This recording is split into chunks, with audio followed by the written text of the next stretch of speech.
First time setup. Open the terminal locating on the main project. Type will Flask run. It will show this all on the first run only, so make sure to record it and save it securely. It will automatically create its first admin with its TOTP secret key and QR secret key that you can scan it with any authenticator app that supports TOTP.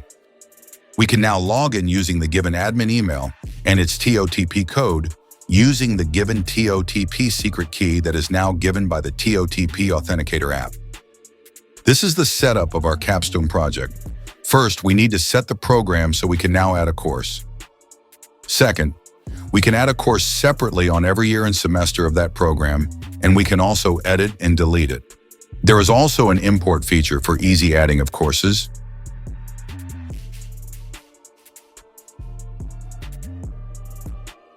We can see here the list of all courses and also courses separated with its program. We can add, edit, and delete a users, but we can't delete our own account, of course. We have a different users, admin, faculty, and student. We highly recommend it to be non-teaching for our admins. In adding or editing a users, if you have an RFID scanner, we can use it. When using it, just take it just like a keyboard that it automatically types the UID of the RFID cards to the input field, so make sure to focus on the correct input field before tapping on the RFID reader. When adding faculty and students, we offer an import feature that lets you add users in bulk, making the process quicker and more efficient. Plus, we provide a sample template that you can download to ensure the correct format for importing with Excel. Here on the faculty page, we can view all the current schedules of the laboratory. We can also see the full details, and also we can add, edit, or delete a schedule for the faculty. We will base it on start time, end time, program, year level, semester, and section. By doing that, we can auto-assign the students based on their corresponding program, year level, semester, and section with that faculty. Here, after doing all the initial steps, we can now auto-assign all the students with their courses, with its schedules and faculty. It is automatically will be assigned based on their program and section. Earlier, you saw me add a course to a program BSIT 1A first semester. So we can see all the students with a program of BSIT 1A first semester will be auto-assigned with a course. Remember that even if the course is complete but no schedule, it will not enroll or add to a student because it is important to put all the schedules, programs, and courses first before doing the auto-assign courses.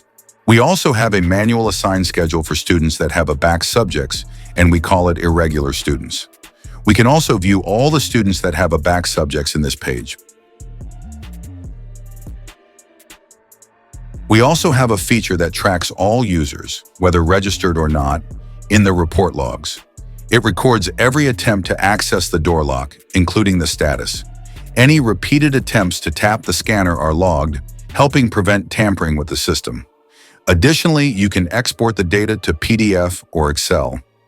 Please note that exports are available for admin and faculty users only, and you can filter the data by specific dates for easier management. Also here on admin account, it can also see all the students' attendance and can date filter it and select a specific columns only to be exported. It can also export PDF and Excel. Since our main password is using TOTP, we can reset it if we lost our TOTP secret key, and also it will notify the user if it is still not verified. They can verify it after they completed their profile, and it will give a warning of extreme warning. And if it is already verified, we can now reset it. It will send an email to reset the secret key. Also, they don't have to worry because they can also log in using their school email. Oh my God! Wow! Here we have a code that automatically backs up the database and sends it to Google Drive, replacing the previous backup with the latest one. If the process fails, don't worry. It will automatically save the backup in the database folder where the code is located. The backup is scheduled for midnight to avoid traffic and ensure the process is successful. Let's go now to our faculty account. Here we can view all the current students that is handled by the faculty. Here we can view all the student details, including the past students and present. It can also change the status of the students to absent, late, excuse, or present at the end of scheduled class. The system will now check all the students that have not attended, and it will automatically mark as absent. The faculty can change it if the student is excused. The faculty can also export it and choose what columns only to export, since the original is too many columns. For example, we choose student name, semester, and time and only. Here it is. Here the faculty can export the attendance record logs of its students using filtering, as you can see here on PDF and also Excel.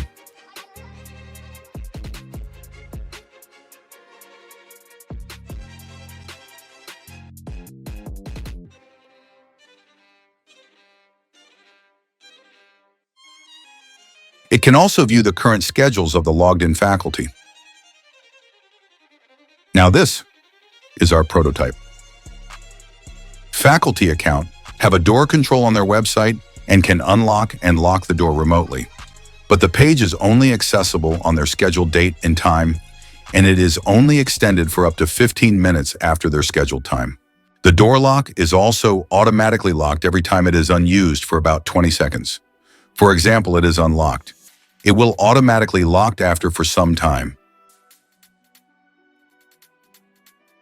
The setup for our door lock is that the faculty must be entered first before the students to come in. Students can't enter if their faculty is authenticated.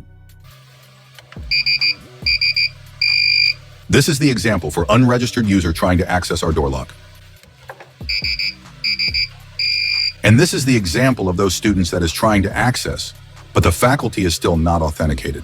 This is the example of the faculty that has already tapped its RFID and entered the correct TOTP code. It is now authenticated and the students can now enter the room and tap their RFID. This is the example of the student timed in. This is the back, or we can say the inside of the room. We have a push button to open the door from the inside. We also use an electromagnetic lock for our lock mechanism, as you can see at the top. And the students can enter again, tapping their school ID. Now this is the example for the student that timed out.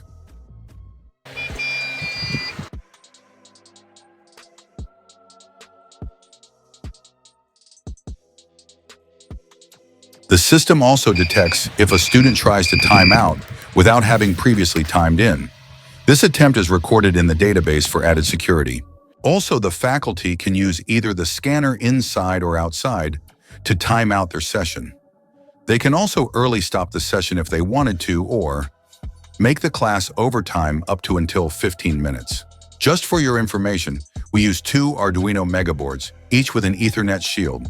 One Arduino Mega communicates directly with the lock. Arduino Mega 1 receives the data and sends it to the web via an API using JSON.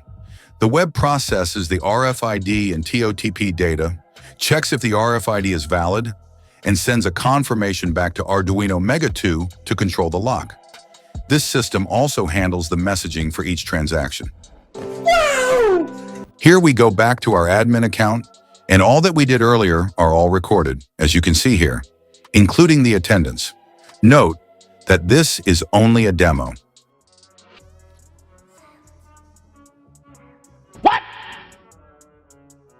Now let's go here on the faculty account, and here's the proof. The lock control page cannot be accessed if it's not within the scheduled time. Also, everything we demonstrated earlier is recorded here, including the attendance details and attendance log records for the students. Thank you for watching. We hope this demo gave you a clear understanding of how our system works to ensure security and efficiency. If you have any questions or need more information, feel free to reach out.